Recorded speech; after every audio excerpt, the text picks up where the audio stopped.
Hello everyone, welcome back to my channel Piya Kazi.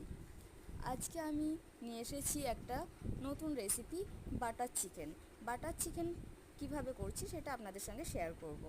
Butter চিকেনটা করার জন্য আমি নিয়েছি 1 কিলো মাংস, 250 পেঁয়াজ, দুটো ছোটো সাইজের টমেটো, হাফ ক্যাপসিকাম আর 4টে কাঁচা লঙ্কা। আর মশলা নিয়েছি, যা যা মশলা লাগে চিকেনে সব কিছু নিয়েছি। মশলাটা আমি মাখিয়ে নিয়েছি মাংসর সঙ্গে আলাদা করে। হলুদ গুঁড়ো, লঙ্কা গুঁড়ো, আদা রসুনের পেস্ট, লবণ এগুলো দিয়ে মাংসটা মাখিয়ে রেখেছি। আর নিয়েছি জায়ফল, তেজপাতা, দারচিনি, এলাচ আর আমুলের বাটার আর কাশ্মীরি লঙ্কার গুঁড়ো।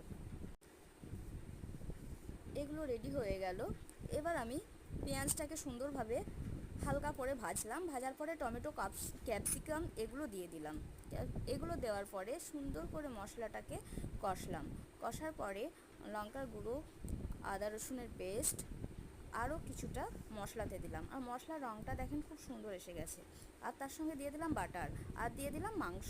দিয়ে তিনটেকে একসঙ্গে ভালো করে কষার পরে আমি হালকা আগুনে একটু পানি দিয়ে বসিয়ে দিলাম। আর ফিনিশিং লুকটা দেখেন কেমন হয়েছে আমার বাটার চিকেন, প্লিজ কমেন্টে জানাবেন।